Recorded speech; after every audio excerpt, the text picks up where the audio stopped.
Thank you, all of you, for having me here today. I want to say one thing. First off, I want to thank first responders and all our veterans in the room.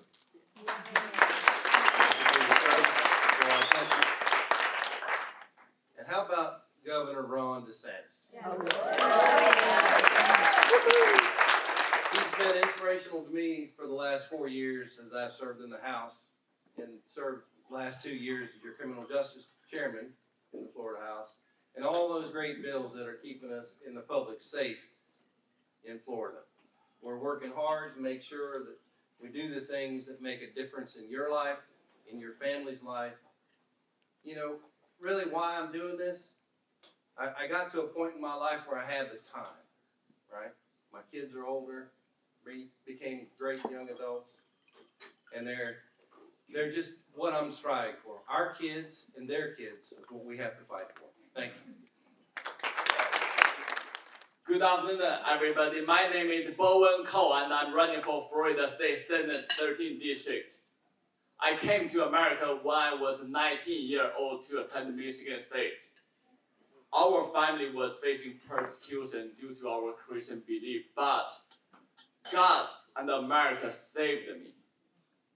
After I came back to America, I started a business. I had to fight for my freedom, the right to worship Lord. I had to fight for my family, for my business. And today, my wife and I, we own 9 grocery stores, a few bakeries, and employing 500 people. That's the power of America. Unlike career politics, I make 2 commitments. I don't take money from any pipe, lobby, special interest. That gave me the independence for the people. And today our nation is divided. It takes someone like me to send a powerful message that American is not about what you look like, what language you speak, or even your birthplace. It's about an idea and what we believe. Thank you. Now, where did you get the $1 million that is funding your campaign? Because they saw this flyer. Yes, I have. That's all Chinese names. Okay, please address that. And you have 2 minutes. I own 9 grocery stores, a few bakeries. Most of my money comes from my business. My business is doing over $45 million revenue a year. So I have the asset to run with self-funded campaign. My opponent, 80% of his campaign funded by lobby, special interest. Who does he work for? And he said this, that gets me. The most hurtful moment is not about my persecution. It's not about I have to fight for my livelihood. It's about the moment people said, I'm not American. Tracy is right.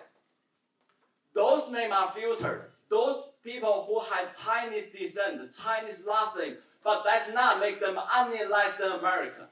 Most of them are 3rd, 2nd generation of Americans, just like me. This is a hateful Hitler list. Put people, filtered people by their last name. That's my opponent doing. And I want to talk about the campaign. People saying, oh, Bowen, you put so much money, that should be $200,000 raise. But guess what? Look at those mailers. 40 of them. Every single day flood to your mailbox, to my mailbox. That's someone buying the campaign. Look at the mailer. They are not even from my opponent's campaign. They are from lobby special interest who sponsored the mailer. They want to handpick their guy to represent you. My wife and I, we campaigned for over a year, and I take very proud to my farmer's tent on my night. We knocking doors. We hear from people. That's why we will represent you. The same energy and commitment that characterizes me as a businessman. I'm not doing that for a job or for a career. Florida cannot afford another career politician. Well, it's evident that, you know, we have campaign contributions from folks all over different places.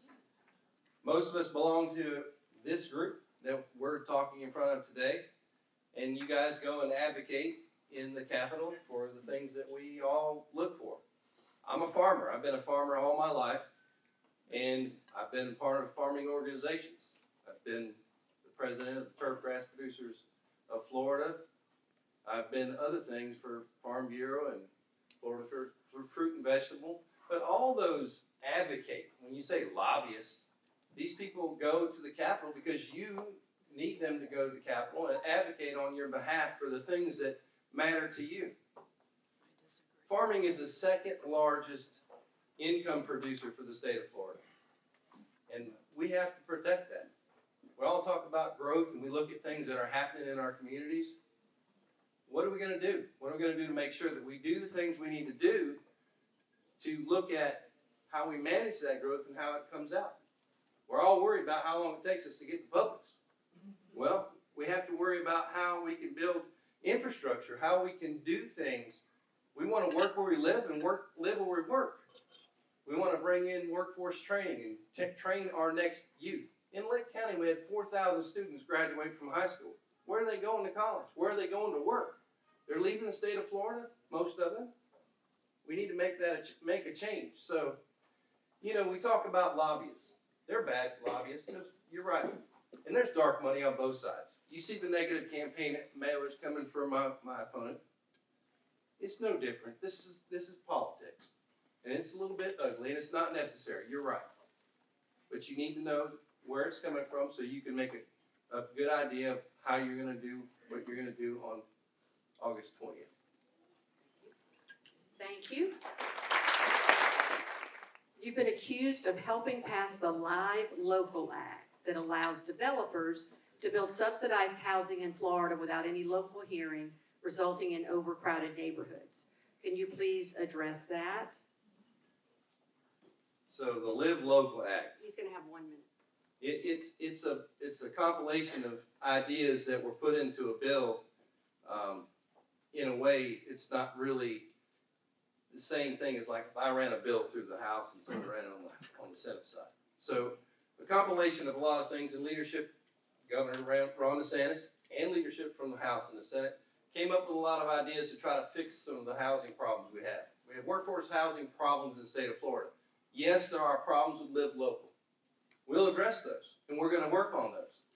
We got to make sure that we can properly tax those and get the revenue from them.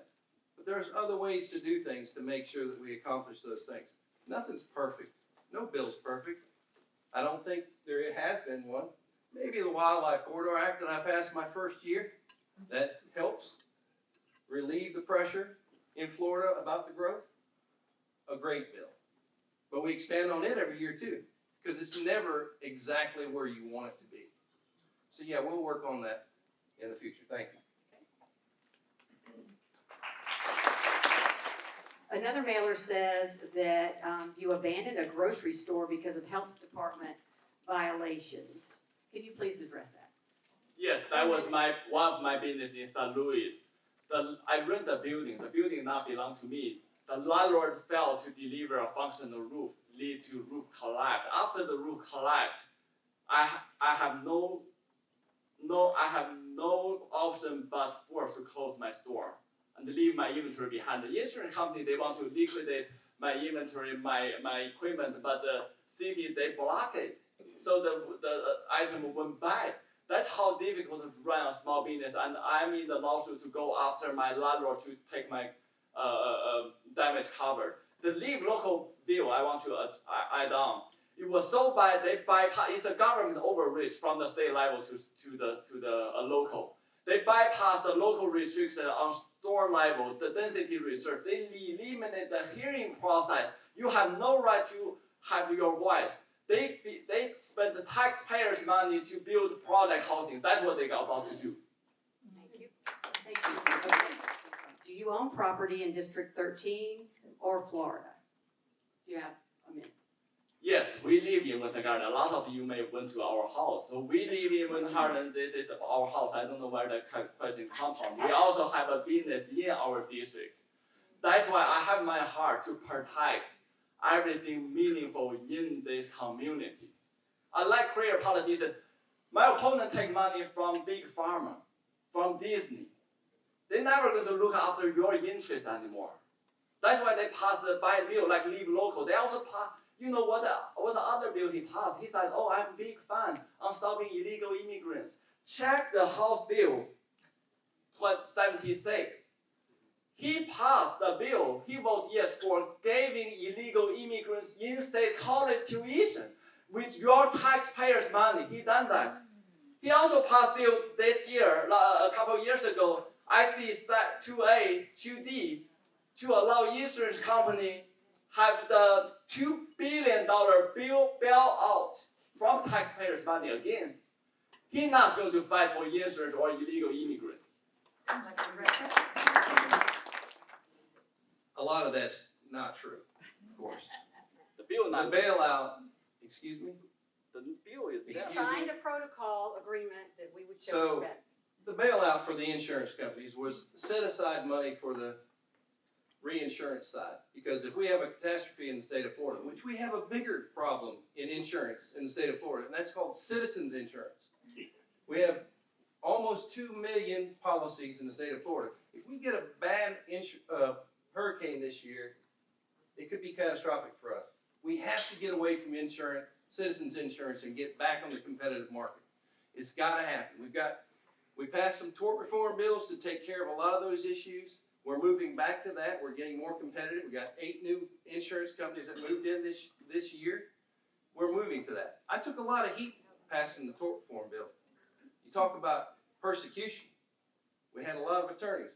I mean, Tallahassee Runway was filled with trial bar attorneys. Look, nothing's perfect in Tallahassee. I'm not going to say it is. But I'm up there to do the work, the policy work to make it a better place for all of us. Thank you. Is anyone doing anything to stop all of these fraudulent claims on our insurance carriers by these ambulance chasing attorneys like you were just talking about? Her carrier told her that 80% of all claims are in the state of Florida, thus driving up our premiums and driving more insurance companies to leave the state of Florida altogether. A gal she works with had a fender bender, no damage, but the illegal driver of the other car was awarded $65,000. So we go back to that bill, Senate Bill 76 and HB 837. It took a lot of lift to get that to the finish line. A lot of pressure was put on all of us to not make those choices. And we made them. We passed a lot of things that cause you to do certain things. If you get in a wreck, if you don't file a medical claim within 14 days, then you can't. There's a whole bunch. Unpack that bill, because there's a whole lot in there that's going to help us in the future. We don't see rates going down right away, and you saw 200,000 lawsuits filed the day before the bill was signed. And since then, almost nothing, because they know we have them where we need them. But not only holding the trial bar in check, we have to pay attention to the insurance companies and hold them in check, because you cannot swing the pendulum one way without checking on the other side. That's not how it works.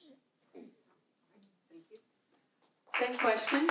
What would you do to stop the fraudulent claims on our insurance carriers by the ambulance chasers? And you heard the rest of the question. If you were in Tallahassee, how would you work with them? Thank you. So if I were in Tallahassee, I will be the perfect position to balance the regulation between the law firm and the insurance company and consumers. I tell you why.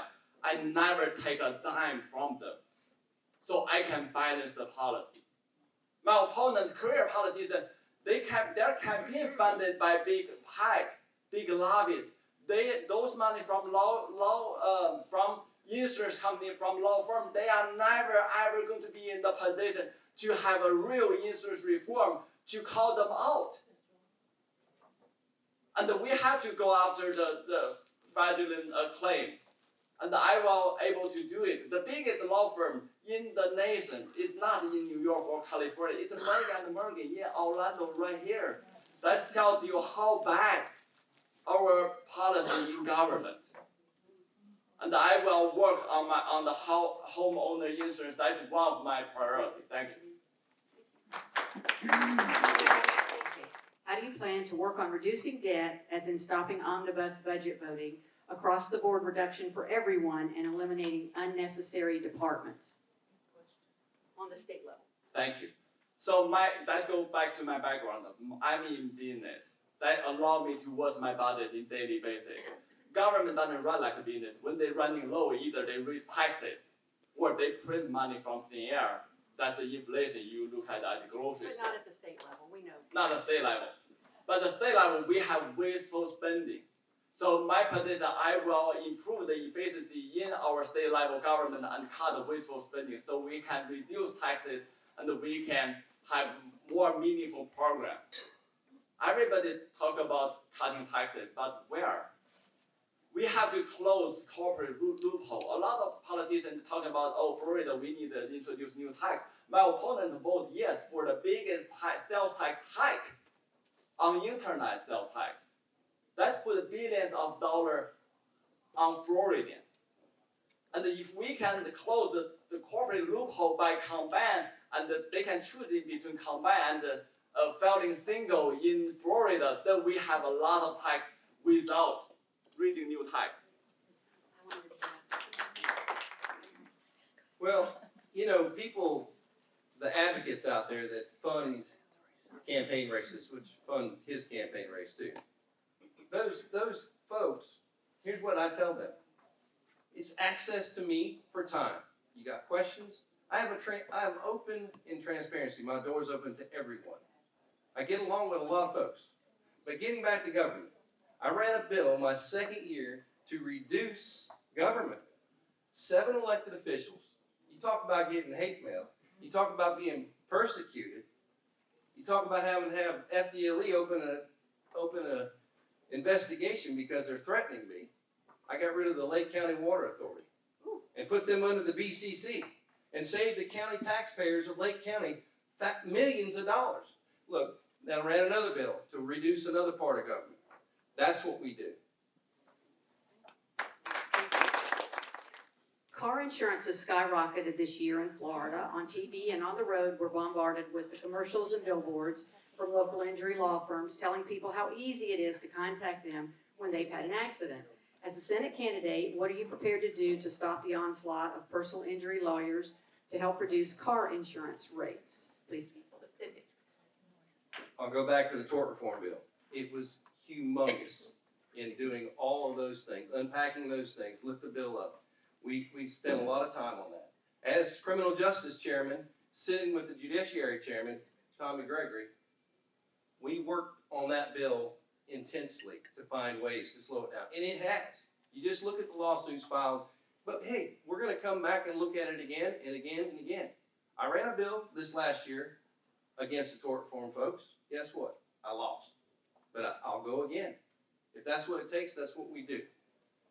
Now, you know, looking at the committees that we serve on, being on the Judiciary Committee, being on criminal justice, sitting on civil justice my first 2 years, as a business owner, as a property owner, as a husband, as a father, all these things matter to me. And we have to take a stand. We take a stand every day. Going to Tallahassee and understanding, having been that person, all these experiences. I'm not a young guy. I've been a Republican longer than most people in this room. So, you know, it's what we need to do. We need to give back and make good choices and use our experiences. Thank you. Again, we have to have the independence in mind in government to balance the regulation. If we put so little regulation, they will work all over on us. That's what happened to our current state of Florida. We have big billboard. I can get you $800,000 payoff. I can get $1.2 million. Where the money come from? It's come from people who you and me who are drive safe and paying the premium. I will balance the regulation, and you can't depend on career politicians to balance it. On the other hand, we have to have the correct education in place for our young driver. People nowadays driving a big, powerful car when they're 18 to 21 years old. And we barely have any regulation on those drivers. Those drivers cause a big premium jump. We have to have those education programs in place. And I want to close at this. in our community, we have challenges. But we have a supermajority state house, state senate. They never passed, this year, they barely passed any conservative bills. All the bills they pass for the lobby. What the lobby wants, they go ahead and pass it. That's why you see bad bills. You can't allow that to happen. That's why never before the lobby spent so much resource and the money to against a Republican colleague. Thank you. Are you in favor of an individual impact fee / tax on all new residents moving to Florida? Are you in favor of higher impact fees on developers? So those impact fees are delegated to the local level. So your county commissioner, your cities will have that authority to do what they need to do to make sure that they can build out the infrastructure they need. From the state's perspective, what I've done in the Florida House and what I will do as your next senator, workforce training is huge. We talk about these children that are leaving our communities and going somewhere else. We need to bring those children the education that they need so they can, the businesses from other states can come here, set up shop, and utilize that workforce. And again, I'll say it again, work where we live and live where we work. You shorten your commute, everybody lives a lot better. I mean, Lake County is the bedroom community in Orange County or Seminole County. Everybody comes over here to get a job. That's not what we're about. We need to balance that in the state of Florida. And we talk about workforce training and creating jobs. Governor Scott did a great job. And we've been on an upward trend for a long time. And this is direct results of that. I brought back home to Lake Tech $16 million for workforce training. I brought back $17.5 million to Lake Sumter State College for the same thing, workforce training. Because I believe that that's where we need to be. Because our kids matter to me, and I know they matter to you. So if we can get those things done and keep doing that, keep bringing it back. We also created a $100 million block grant so that we can line up pre-K through 12, like the technical colleges and the college and universities, so they have a pathway, so they can see the progress that they can make in what career field they want to be in. So we need to build it for them, because our kids are the future. We're talking about bringing them into the Republican Party. We start with our kids. Thank you. Same question.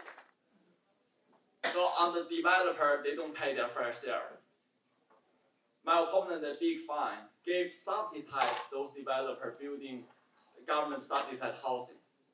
But I want developers to pay their fair shares to Florida to drive our revenue, state revenue up. On the other hand, local infrastructure, we are so behind it. When government plays toll is the one of the most important issue I've been outspoken. Turnpike collect $1.1 billion toll revenue last year, and they end up $630 million in profit.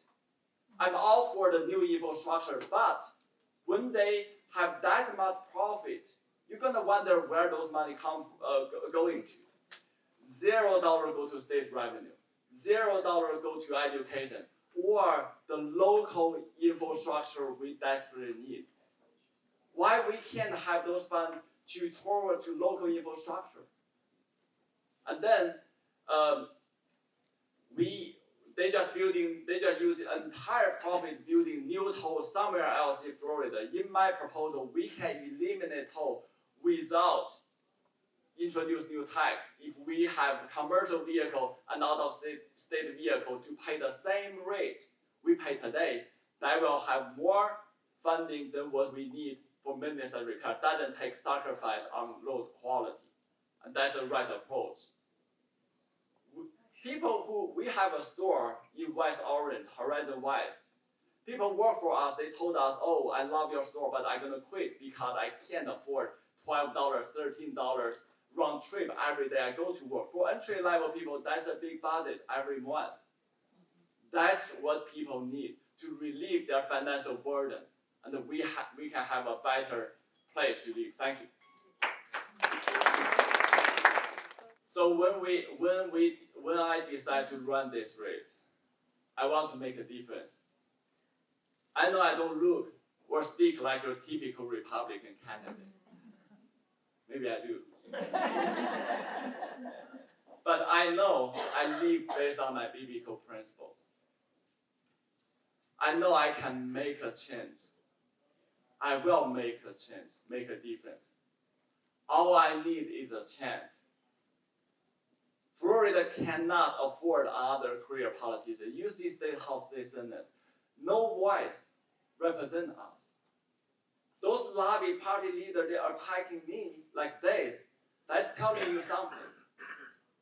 One voice from me is one too many to them.